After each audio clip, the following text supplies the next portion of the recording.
Bueno, muy buenas noches a todos, gracias por venir. Buenas noches, Rita. Buenas Muchísimas noches. gracias por estar acá en este día especial para vos también. Sí. Acabamos de ver este fragmento de la película de Juan Solanas que se va a estrenar en octubre. Aprovechamos para agradecerle muy especialmente a él por la gentileza de adelantarnos este fragmento. Y pensaba, mientras la veíamos, que creo que fue la semana pasada, una mujer murió esposada a una cama, Sí. encarcelada por un aborto clandestino. Este movimiento que vemos acá en este fragmento de la película viene de algún modo a dar respuesta e intentar hacer algo con esa clase de crímenes. Me gustaría que hablemos de ese movimiento, pero antes me gustaría entender por qué se producen estos crímenes. Se producen esos crímenes porque cuanto más frágil es un Estado nacional y provincial, más se ensaña por mostrar que controla alguna cosa. Y lo único que están consiguiendo controlar es la pancita de las mujeres. Entonces es inversamente proporcional a la magnitud de la inteligencia, de la racionalidad, de la dignidad de un Estado, ¿no? Es inversamente proporcional la crueldad, la rigidez con que trata a las mujeres, que evidentemente es lo único que ese Estado está pudiendo decir que controla, porque además la ley que criminaliza el aborto, que tiene aproximadamente 100 años en nuestro país, no tiene ningún efecto. O sea, el único efecto es perjudicar, porque nadie, absolutamente nadie, deja de hacer un aborto porque existe esa ley. Entonces es una ley hipócrita en este sentido, ¿no? Yo conozco el caso, o sea, por una estudiante mía, íntima amiga de una hija de un gran obstetra cordobés, que es una de las voces más fuertes de la oposición de conciencia, que hizo un aborto en su propia hija. Es hipócrita, es pura fachada para decir que el Estado realmente controla la vida de la gente. Pero es un daño irreparable que hacen muchas personas pobres, porque una mujer de clase media se paga un pasaje en cuotas tranquilamente a Nueva York, ahora a Montevideo, o a un país europeo, le salen cómodas cuotas, se va y hace un aborto absolutamente legal, sin ningún tipo de ilegalidad. Entonces es una hipocresía para decir que se controla alguna cosa, para decir quién tiene el control de la ley. O sea, la ley que criminaliza el aborto solo muestra quién tiene la lapicera que escribe las leyes, nada más. Nada más, porque no impide a nadie intentar hasta la muerte, inclusive, arriesgando la muerte, como en estos casos, o en uno de los casos más tremendos que la película. Yo me pongo muy mal cuando pienso en eso, hasta me descontrolo un poquito de la rabia, ¿no? Porque es realmente la rabia por la hipocresía, ¿no? Inclusive de una gente, como veo a veces en Tilcara, que tiene el sueño de ser las damas rosadas de la iglesia, o sea, la gente buena, la gente de sociedad. Hay mucho de prestigio social en la gente que está por detrás de las dos vidas. Intentan robar la palabra vida, robarnos la palabra vida. O sea, yo defiendo la vida. Inclusive he expuesto mi vida misma defendiendo la vida en diversos países, denunciando la violencia contra las mujeres, en situaciones de gran violencia. Eso es defender la vida. Ahora, defender la vida haciendo una persona, como van en la película, uno de los momentos más tremendos de esa película es una muchacha de Santiago del Estero, que tiene 2 hijitos, casada, se enferma de un cáncer en la mandíbula. Pero para tratarse el cáncer en la mandíbula, tiene que abortar, porque el tratamiento del cáncer de mandíbula le va a afectar al feto. Y el cura de la iglesia local, porque no todos los curas piensan de esa forma, pero en ese caso, pobrecita, tuvo tan mala suerte que el cura de la iglesia local y los médicos hipócritas de la sanidad local de esa región la ataron a la cama y la obligaron a morir con un cáncer en la cabeza, que es algo que duele espantosamente. Un tumor acá que le tomó. La imagen de ella muerta es algo que hasta hoy, cuando la recuerdo, me hace mal, para que dé a luz a ese bebé que no tendrá madre, porque ella muere encadenada a la cama y impedida de abortar para salvar a ese bebé sin madre y 2 hermanitos sin madre. Eso es una cosa arbitraria y la verdad es que es estúpida, es de una irracionalidad y de una hipocresía y de una mentira total, porque un ser que no tiene autonomía ninguna, que es parte de otro organismo, no es una persona, es una farsa. Es mentira que sea una persona. Y es tan mentira que sea una persona que en las clínicas de fertilización asistida se tiran a la basura una cantidad de óvulos ya fertilizados y esos no son almitas, esos no son personas. ¿Cuál es la diferencia de un óvulo fertilizado en un tubo, en una probeta de clínica de fertilidad asistida y ese óvulo fertilizado en la panza de una mujer? No hay ninguna diferencia, pero unos se tiran y nadie hace nada porque es carísimo, porque es capital, porque corren cantidades de pesos y de dólares también para tener un bebé en una de esas clínicas, ¿no? Pero cuando está en la panza de una mujer, ahí sí. Quiere decir que esa ley es contra las mujeres, no a favor de la vida. Rita, esa violencia arbitraria del Estado que vos señalás es también la expresión de una violencia histórica, de una violencia de género histórica, claro, ¿no? Que vos señalás como la piedra angular de todos los poderes, ¿no? ¿Cómo se construye a lo largo de la historia esa violencia y cómo se perpetúa? Claro, lo que pasa es que los estados son patriarcales. El Estado, la estructura estatal, es, sobre todo, muy especialmente en nuestro continente, en América Latina, ¿no? Nuestras repúblicas, que las llamo mal fundadas, ¿no? Que tienen un error de fundación, nuestras repúblicas criollas, ¿no? Y ahí voy a arrancar hablando de esto porque en Jujuy tiene todo que ver. En nuestras guerras de la independencia, estamos próximos al escenario donde muchas de las importantes batallas, ¿no?, finales de la guerra de independencia tuvieron lugar, ¿no? Hay varios monolitos en la quebrada, ¿no?, de esa, y hasta Bolivia, ¿no?, de esas grandes batallas donde estuvieron los que realmente les pusieron el cuerpo a la guerra, les pusieron el cuerpo y arriesgaron su vida o murieron, ¿no?, los grandes, ¿no?, los Belgrano, los San Martínez, los O'Higgins en Chile, Artigas en el Uruguay, o sea, los personajes que lucharon en la guerra por la independencia y que, si ustedes prestan atención, absolutamente todos sin excepción murieron o en el exilio o asesinados o en la más grande pobreza y abandono. Juana Zurduy, por ejemplo, todos ellos, o sea, murieron en un abandono, y sus figuras, sus imágenes fueron rescatadas mucho tiempo después, porque ahí un grupo de criollos, ¿no?, que también con conflictos internos fundaron los estados nacionales, ¿no?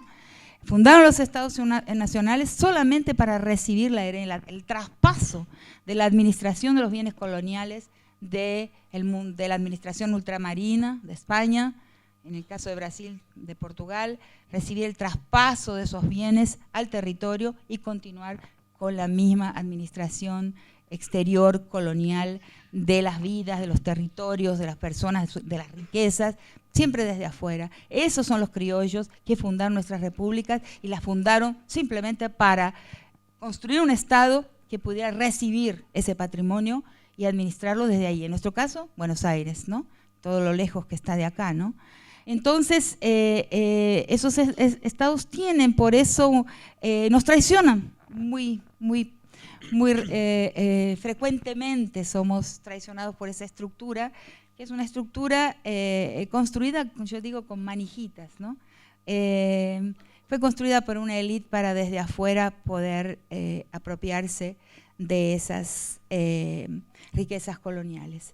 Y nunca esa élite perdió la exterioridad con relación a lo gestionado, con relación a lo administrado. Entonces, ese error de fundación aflora. Ahora, ¿por qué es masculino el Estado, ¿no? ¿Por qué el Estado es patriarcal, ¿no?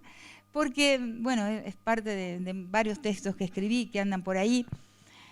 Es patriarcal porque, sobre todo en nuestro continente, en el mundo comunal, los hombres tenían, en la división del trabajo sexual propia del mundo comunal, el hombre tenía el trabajo de lo que podríamos llamar lo público casa afuera, la negociación, la guerra, en fin, con el otro pueblo, con el frente colonial y después con el Estado. Y las mujeres tenían y tienen en muchos lugares la gestión de la vida, o sea, la política, otra política, casa adentro. Pero en la transición a la colonial modernidad, porque toda modernidad, toda modernización en nuestro mundo tiene algo de colonialidad, necesita el presupuesto del proceso colonial. En esa transición, el espacio de los hombres se come toda la política. O sea, ese espacio que era solamente la politicidad masculina pasa a secuestrar todo lo que se pretende tener un impacto en la vida colectiva, o sea, todo lo que es realmente político. Y el espacio casa adentro, que también tenía su politicidad, que tenía su poder de decisión y de impacto en el destino de la vida colectiva, se nucleariza y se transforma en íntimo, en doméstico, en privado. Entonces, ese estado en realidad es la transformación de un espacio que era el espacio de las tareas masculinas, de esa política casa afuera, se transforma en el espacio, en la esfera que va a englobar todo lo que es política. Y la politicidad femenina se pierde de vista, queda represada. Y te quería consultar porque en ese mismo proceso, incluso en la construcción identitaria de los estados nacionales, hay también una apropiación no solo material, sino simbólica, ¿no?, de las culturas precoloniales. Claro. Y se da un efecto que vos describís bastante extensamente, que tiene que ver con esta sacralización de lo femenino. Prácticamente todas las culturas, señalás vos, y en contraposición a el valor que se le da, ¿no? Digo, vos decís, prácticamente todas las culturas sacralizan de algún modo a la mujer y al mismo tiempo no le dan el lugar Claro. que sí le dan al hombre. Claro, lo que yo digo es que el patriarcado es la primera forma de desigualdad, la primera forma de expropiación de valor y de dominación. Y afirmo eso, creo que es posible afirmarlo, porque muchas sociedades humanas distribuidas en todo el planeta, o sea, los 5 continentes, podemos encontrar la estructura del mito adánico. ¿Y cuál es esa estructura del mito adánico? Es una estructura que dice que la mujer es tentada por cometer una indisciplina, comete un acto de desacato, de indisciplina, también de fragilidad al deseo, en este caso, en el caso de Eva, de comerse la manzana, pero en otros casos, por ejemplo, en los Masái de África, las mujeres eran las dueñas del rebaño, pero eran muy perezosas y dejaban el rebaño suelto, entonces los hombres tuvieron que tomarle el rebaño. En Nueva Guinea, hay muchísimos ejemplos, yo tengo algunos. En Nueva Guinea las mujeres habían construido un instrumento importantísimo, porque claro, todo es mito, ¿no? Y en el mito lo simbólico es lo más fuerte, ¿no? Entonces habían construido un instrumento importantísimo que era la flauta, que era importante para la vida colectiva, pero la dejaban mezclada con la sangre menstrual, entre las sábanas, entonces los hombres tuvieron que tomarles la flauta, ¿no? En los Piaroa, por ejemplo, de Venezuela, a las mujeres les gustaba mucho el sexo, hacían sexo todo el día, no tenían una contención, entonces tuvieron que ser disciplinadas con la menstruación, pero esa es la estructura adánica, o sea, la mujer es frágil a la tentación, tiene defectos morales, y eso lo vemos reproducirse hasta hoy, y entonces debe ser disciplinada, y a partir de ese disciplinamiento primordial, arcaico, originario, ahí empieza esa civilización, ahí empieza esa historia de esa sociedad. Entonces los mitos de origen de diversas sociedades distribuidas en todo el planeta relatan esta misma narrativa, con diferentes elementos, con diferentes imágenes, con diferentes cuentos, pero relatan esto mismo, la fragilidad moral de la mujer, su vulnerabilidad a la tentación, y luego el acto de disciplinamiento como el acto que origina, que comienza la historia de un pueblo, o sea, de una civilización. Entonces vemos que, y eso es el carácter fundante y extremadamente arcaico del patriarcado como un orden político. Entonces cuando dicen, por ejemplo, no es una cultura, el patriarcado no es una cultura, es un orden político.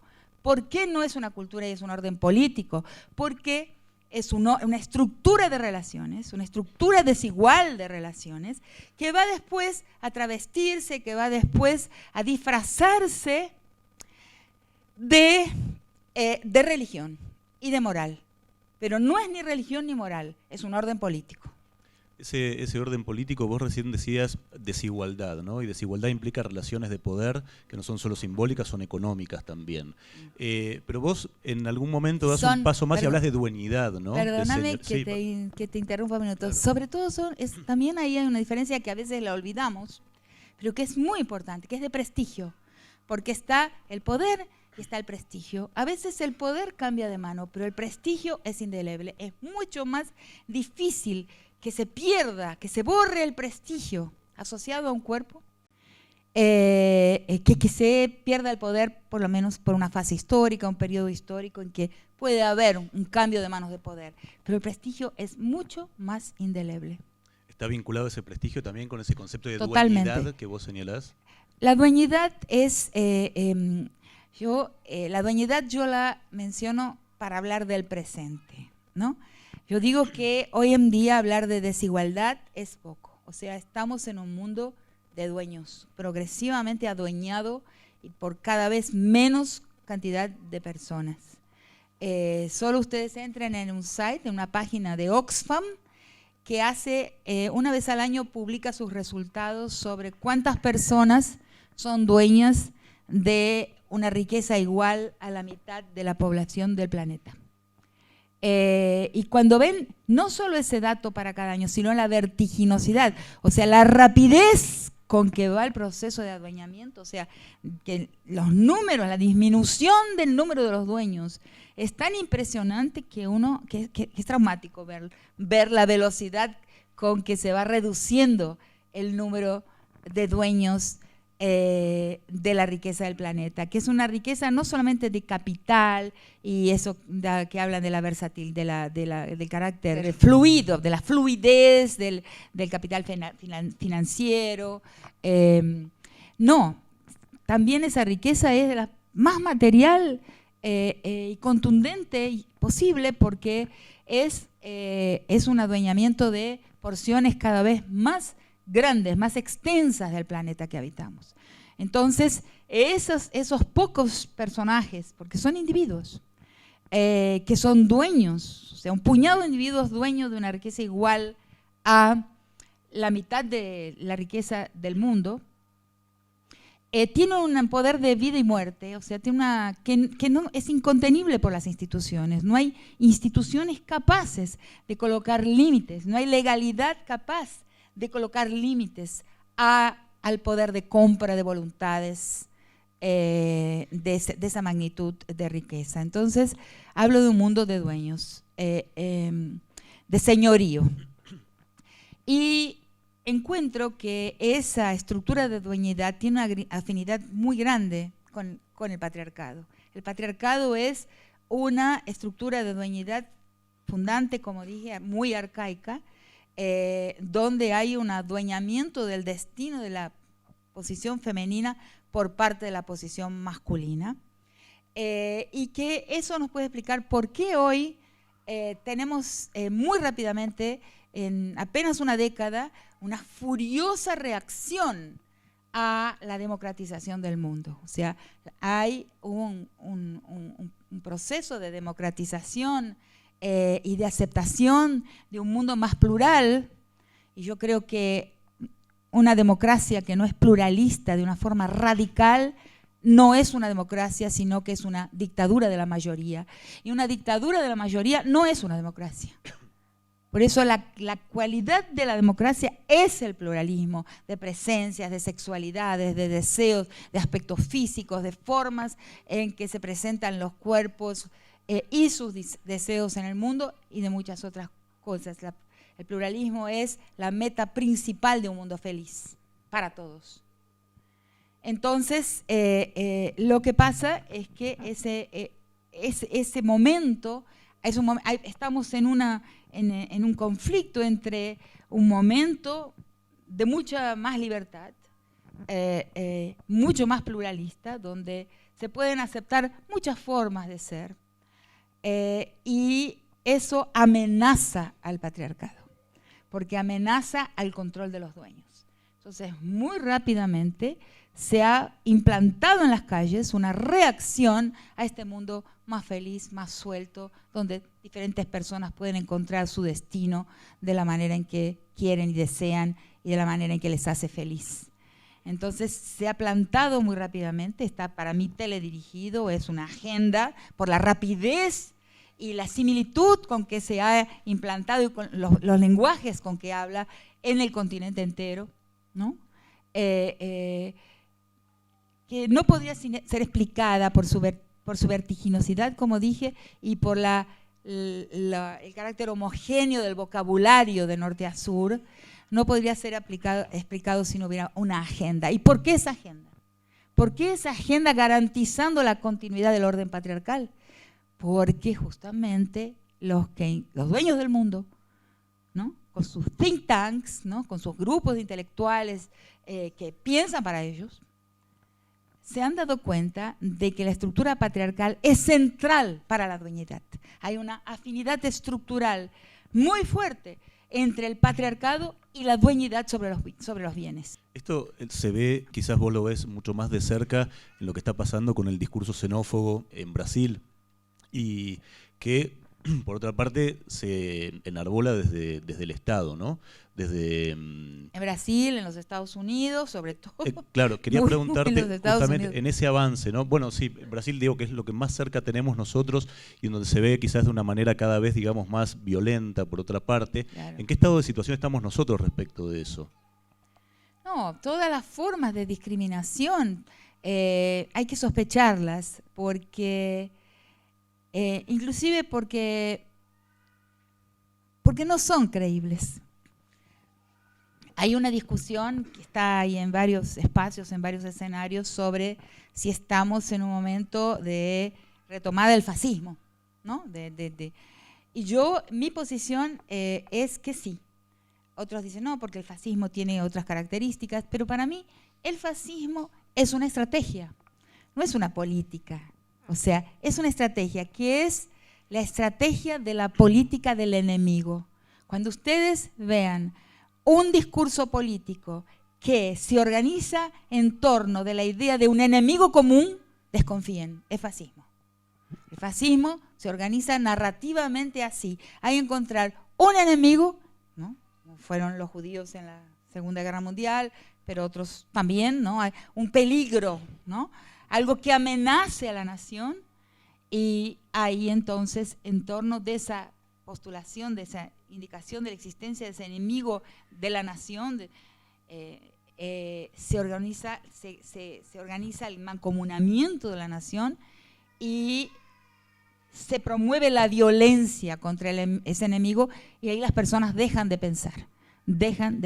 Entonces yo creo que esa xenofobia en realidad no es real, porque los mismos que hoy son xenófobos fueron inmigrantes ayer mismo. Sus padres, Trump, por ejemplo, que es el paradigma hoy de la xenofobia en nuestro continente americano, ¿no?, es descendiente de alemanes.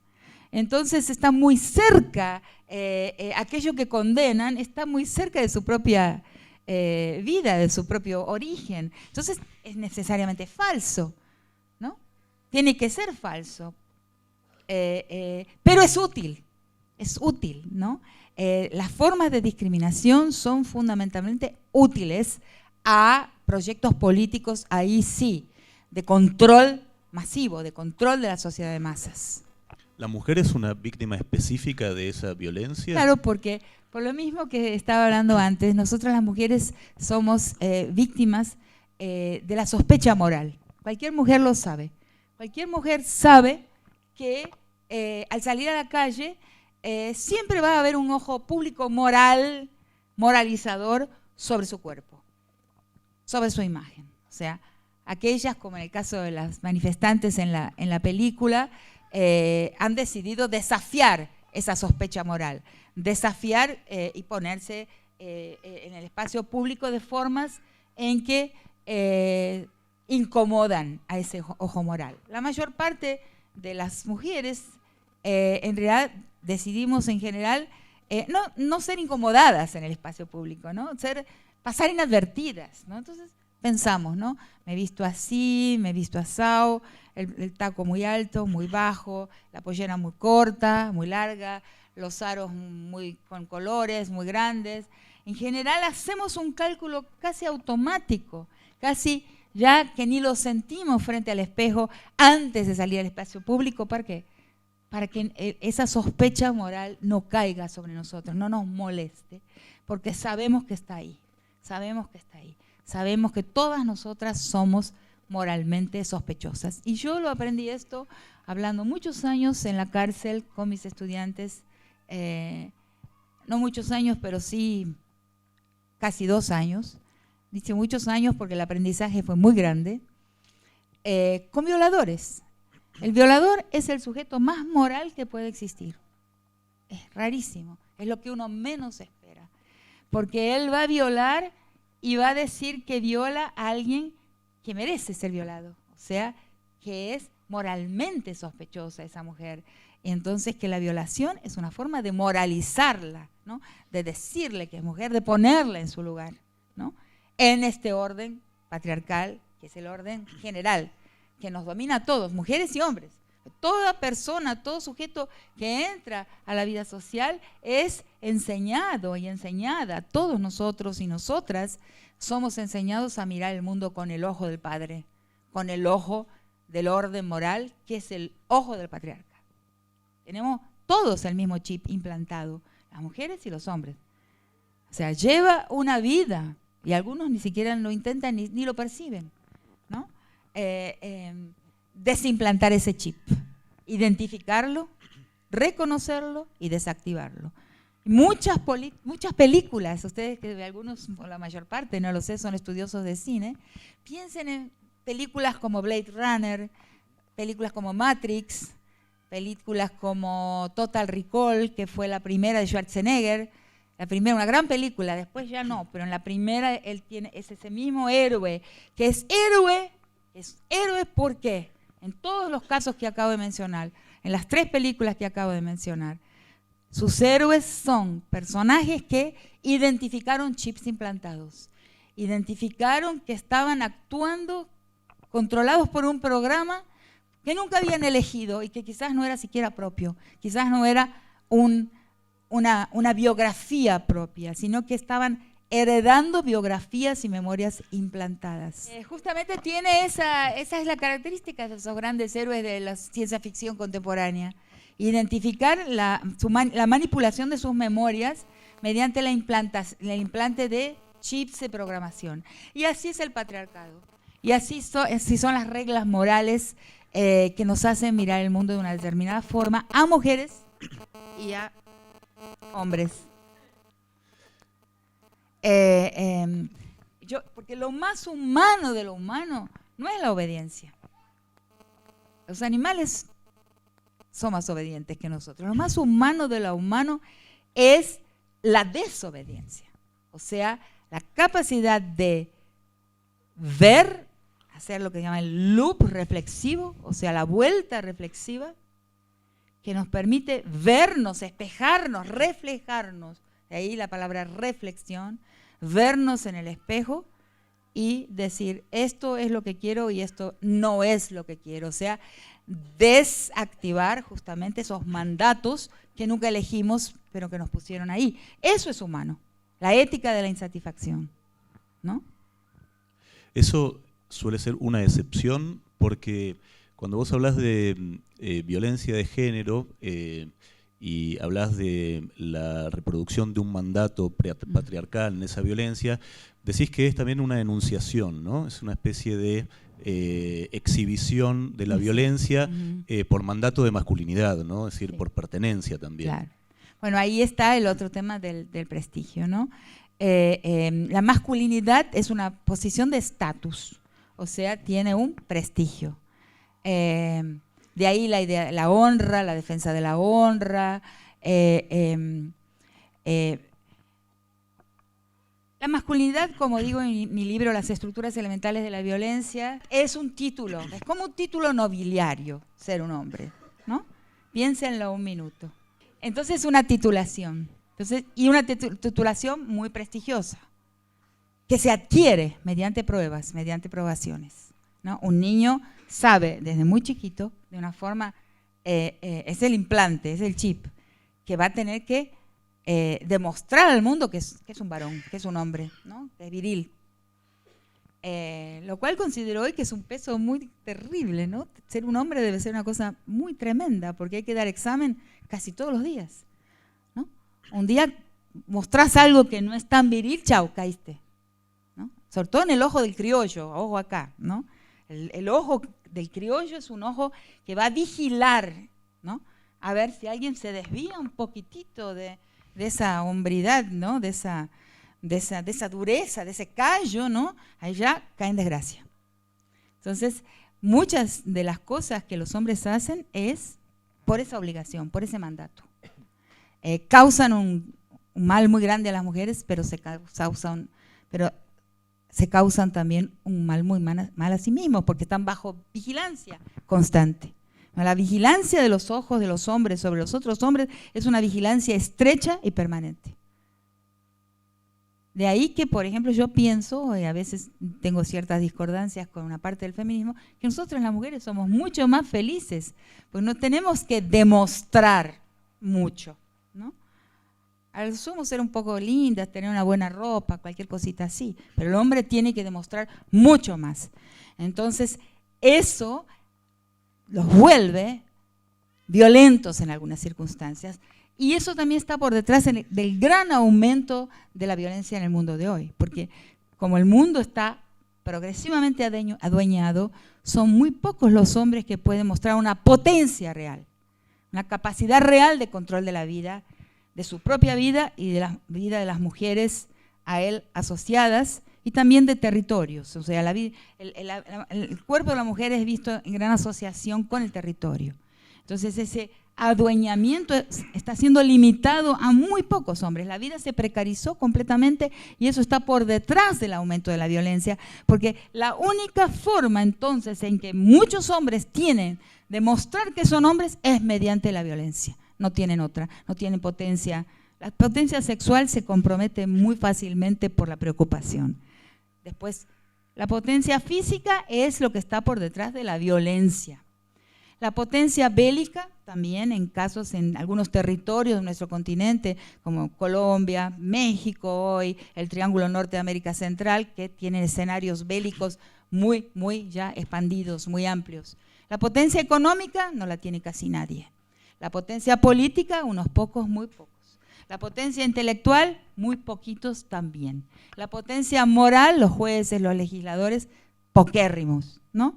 Entonces, ¿dónde se manifiesta la potencia masculina? ¿Cómo un hombre le muestra a los otros hombres que es hombre? Mediante la violencia. Cada vez más y más hombres solo tienen la posibilidad de expresar su capacidad de poderío sobre algo con la potencia sobre sus mujeres, sus familias, o a veces una mujer que encuentran por la calle. Es un efecto casi indisociable, o sea, inmediato de la precarización de la vida. La mujer es víctima de las consecuencias, ¿no?, de ese mandato de masculinidad, y el hombre también es víctima de ese mandato, sí, porque vive apegado a él, ¿no? El hombre es víctima porque ha sido engañado, ha sido conducido a eso, a tener que mostrar algo a los otros hombres. A muchos, por ejemplo, en el caso de la violación, el violador está haciendo un espectáculo de su potencia ¿para quién? O sea, no hay ahí un deseo sexual. El deseo sexual es otra cosa, yo lo reservo para otra cosa. Ahí hay ¿dónde está el gozo? El gozo está en la exhibición de que se puede hacer lo que se está haciendo. Y el gozo está de forma narcísica, demostrar que se domina un cuerpo, que se penetra un cuerpo para que los otros hombres lo sepan. Entonces, eso ahí es lo que hay que tomar conciencia, hay que descomponer, porque lleva a la gran infelicidad de mucha gente. Lleva a la infelicidad de los hombres, porque están siendo presionados a ser violentos para mostrarse hombres ante los otros hombres. Y no vale la pena, no vale la pena. Lo que pasa es que la masculinidad tiene una estructura, antes en mis primeros textos les llamo de fratría, hermandad, cofradía masculina, hoy les llamo corporación. la masculinidad tiene una estructura corporativa. ¿Y qué quiere decir que es una corporación? Quiere decir que tiene dos valores que la rigen, valores que no pueden ser desobedecidos para ser un varón. El primero es la lealtad corporativa, la lealtad a la corporación antes mismo que la defensa de la vida, la defensa de la verdad, la defensa de la dignidad humana. Todo eso es secundario con relación a la importancia de la lealtad corporativa, obedecer y ser leal a lo que la jerarquía de la corporación indica como impositivo, como imperativo. La otra característica del orden corporativo es la jerarquía interna. Entonces, en el mundo masculino hay machos alfas y machos subservientes, subordinados. Lo que pasa es que se da una competición, como en el mundo animal, se da una competencia, en español, ¿no? En portugués es competición. Se da una competencia entre los miembros de esa cofradía, de esa corporación, y hay jerarquías diferentes, ¿no?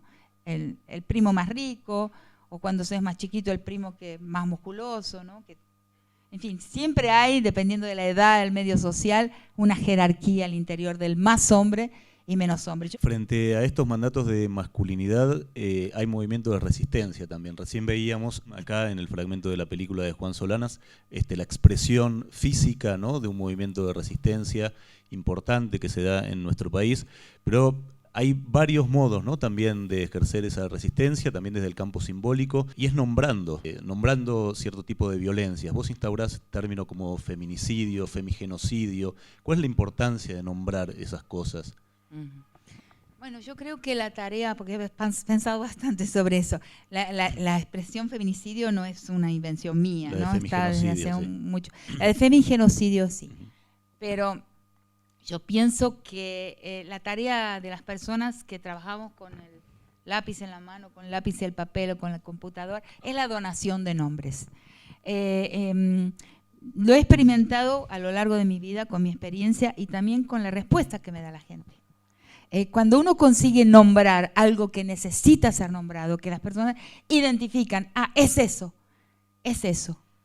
el nombre es un gran regalo, es una gran donación, porque a partir de la existencia de un nombre se puede entonces ver, percibir la realidad, o sea, entender lo que está pasando. Entonces, eso ha sido mi tarea por mucho tiempo, cada vez de una forma más clara, nombrar. Por ejemplo, pedagogía de la crueldad, ¿no?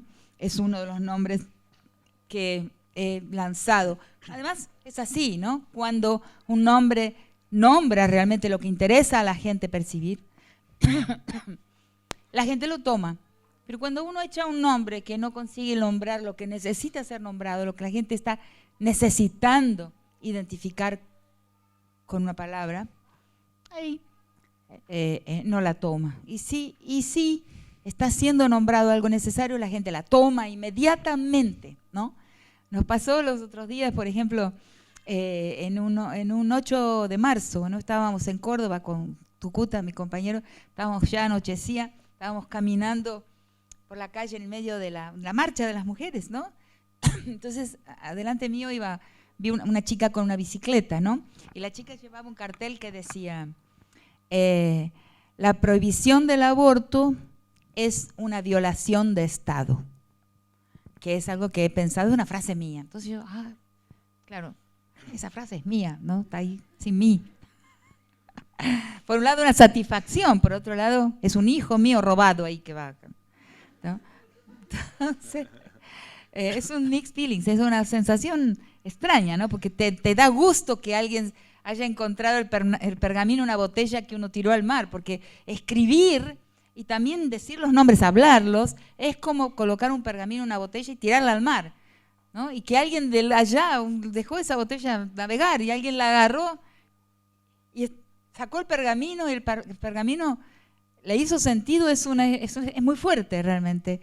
Pero por otro lado, estaba usando el pergamino sin el reconocimiento de su mamá, que vendría a ser yo, ¿no? De lo que estaba escrito ahí.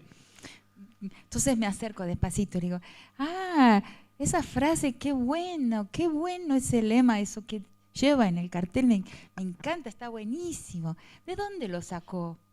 ¿No? Me mira, estaba bastante oscuro, me mira. De usted, me dijo. Bueno, menos mal. ¿No? La autoría, ¿no? La autoría no es una cuestión de ser dueño de algo, no es una cuestión de propiedad, es una cuestión de maternidad. Nuestras ideas, nuestras palabras son como hijos y hijas nuestros. Pero entonces corté lo que estaba diciendo antes de, por ejemplo, la expresión, una expresión que rodó mucho, esa idea de pedagogía de la crueldad me viene mucho, la recuerdo mucho, porque ese término de pedagogía de la crueldad, yo digo que significa algo que a veces no fue bien interpretado. Es la manera de formatear las personas para que tengan una estructura de personalidad psicopática. La estructura de personalidad psicopática es funcional a la fase contemporánea del capital como nunca, porque el psicópata ve el mundo como un mundo de cosas, de forma instrumental, nada más que instrumental, no hay vincularidad. Lean algún libro o alguna Wikipedia, entérense de cómo es esa estructura psicopática, porque es muy interesante, porque podemos ver que hoy en día hay una pedagogía de la psicopatía, o sea, estamos siendo formateados para tener, no ser psicópatas en el sentido de seriales, pero para tener una estructura de personalidad psicopática. ¿Qué quiere decir? Una estructura de personalidad que no es afectiva, que no ve a las personas como personas, sino como instrumentos para algo, que no ve, que ve el mundo totalmente cosificado, y le mide su interés para los propósitos del capital, o sea, de la acumulación. Y no hay ninguna sensibilidad, no hay un umbral de sensibilidad y de empatía, esa palabra se está usando mucho con razón hoy en día, para entender que el otro siente, que el otro sufre, que el otro se muere, que el otro le duele una enfermedad para la cual no puede comprar un remedio, que el otro se contagia. No hay. Los otros son solamente instrumentos para una meta. Y estamos siendo formateados para eso. Solo observar cómo son los juegos hoy, ¿cómo se llaman? Los juegos. Videojuegos. Los videojuegos, que el personaje va y ping, ping, ping, mata. Y nada, o sea, nos están retirando la noción, la percepción de lo que es el matar y el morir. Entonces, estaba viendo el discurso del presidente y es un discurso totalmente psicopático, o sea, un discurso en el que el otro solo me interesa si va a servir a mis intereses, nada más. No hay ningún compromiso con el otro, no hay ningún compromiso con la vida del otro, no hay ningún compromiso con el paisaje, no hay ningún compromiso con la sensibilidad, nada. Esa es una personalidad funcional a la fase contemporánea del capital.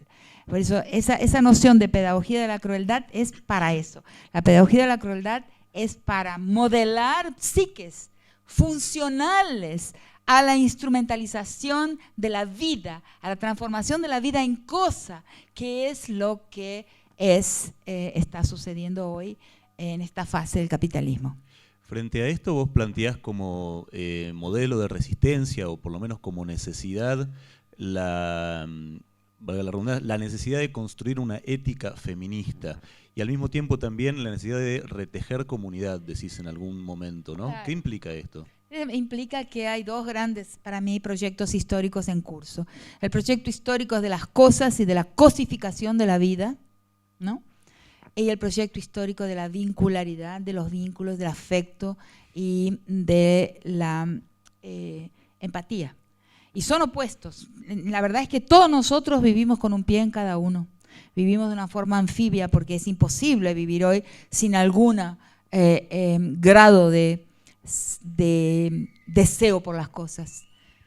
Pero hay momentos en la vida en que hay que tener conciencia de que uno está entre esas dos selecciones de metas de felicidad. Son metas de felicidad. ¿Cómo somos felices? ¿Cómo somos felices? ¿No? Comprando un coche nuevo, un celular nuevo,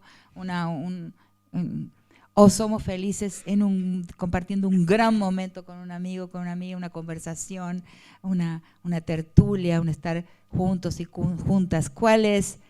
tenemos que reflexionar un poco sobre eso, ¿no? Estar en medio de un paisaje que nos gusta, ¿no? El arraigo comunitario, el arraigo local, ¿no?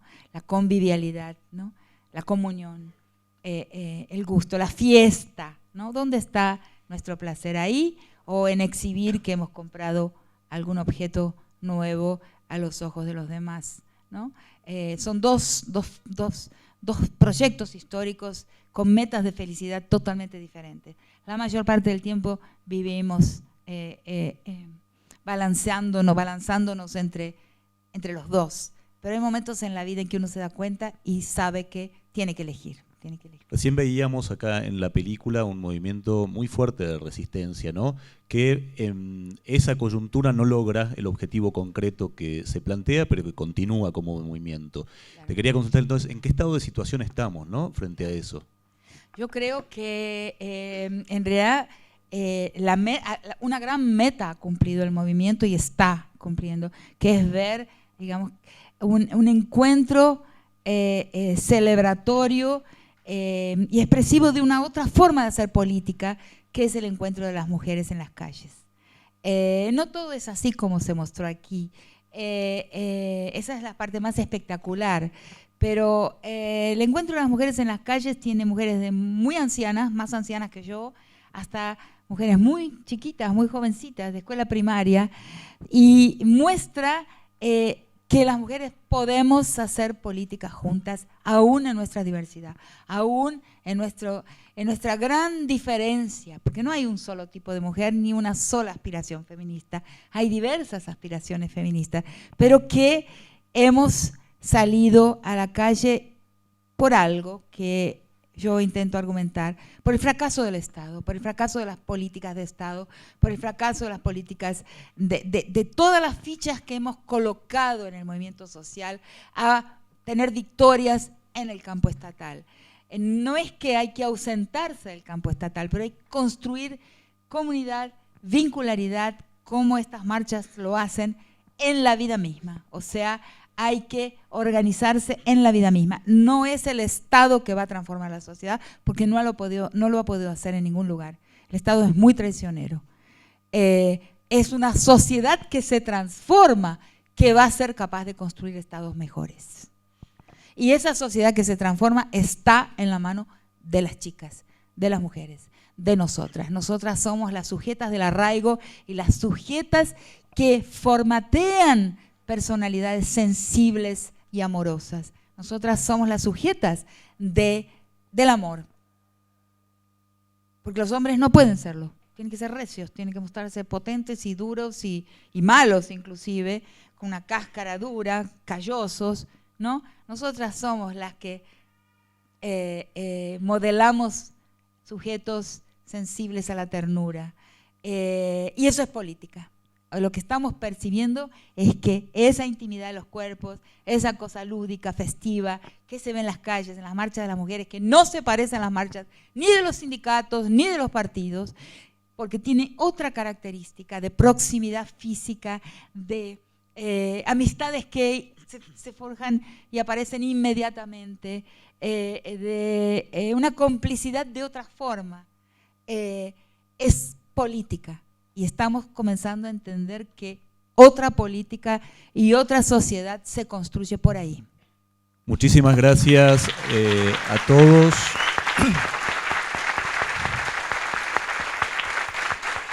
Gracias por haber venido a esta convocatoria inédita que tenemos hoy.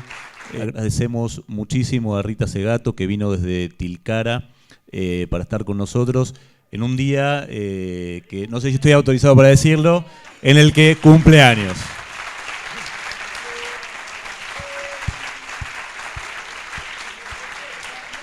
Muchísimas gracias, Rita.